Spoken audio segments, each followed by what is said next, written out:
یہ وہ زمین ہے جس نے اپنے سینے میں ہزاروں انبیاء کرام کو پالا ہے۔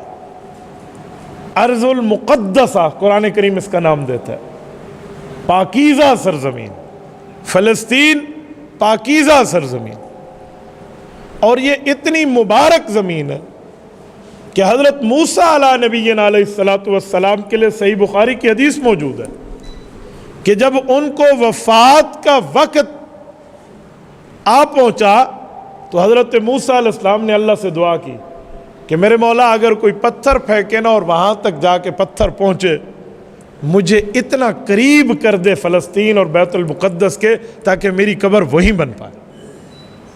یہ وہ مقدس سرزمین ہے، یہ اس دھرتی کی وہ مقدس سرزمین ہے جس کو قبلہ اول ہونے کا شرف حاصل ہے۔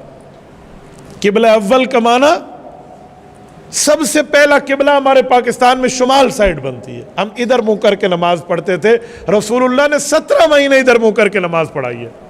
یہ بیت المقدس، یہ فلسطین اتنا مبارک علاقہ ہے، یہ بعد میں بیت اللہ شریف حضور پاک علیہ السلام کی رضا کے لیے رب نے بنا دیا۔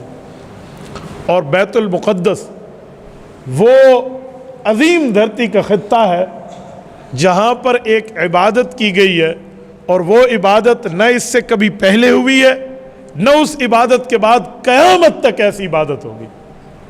آپ پوچھیں گے وہ ایسی کون سی عبادت ہے؟ بلکہ اگر میں یوں کہوں کہ وہ عبادت تو مکہ مکرمہ میں بھی نہیں ہوئی اور وہ عبادت تو مدینہ طیبہ میں بھی نہیں ہوئی۔ میرے ایمان کا حصہ مکہ اور مدینہ، لیکن جس عبادت کی میں بات کرنے لگا ہوں وہ عبادت ان شہروں میں بھی نہیں ہے۔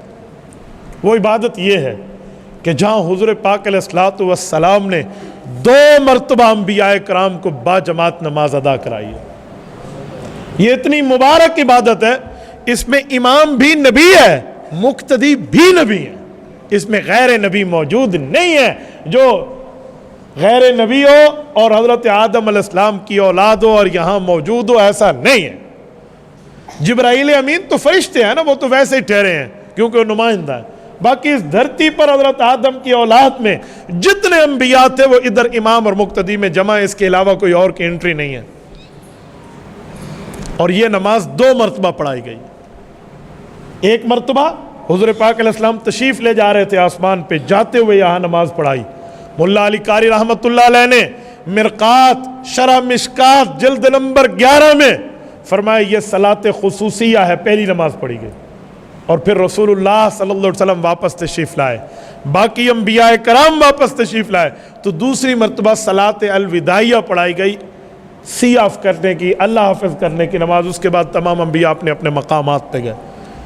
جو انبیاء دنیا سے رخصت ہو گئے وہ قبور میں تشریف لے گئے، اور جو انبیاء کرام آسمان پہ ہیں جیسے حضرت عیسیٰ علیہ السلام وہ واپس آسمان پہ تشریف لے گئے، اور رسول اللہ صلی اللہ علیہ وسلم مکہ مکرمہ سے تشریف یہاں لائے تھے تو حضور واپس مکہ مکرمہ تشریف لے آئے۔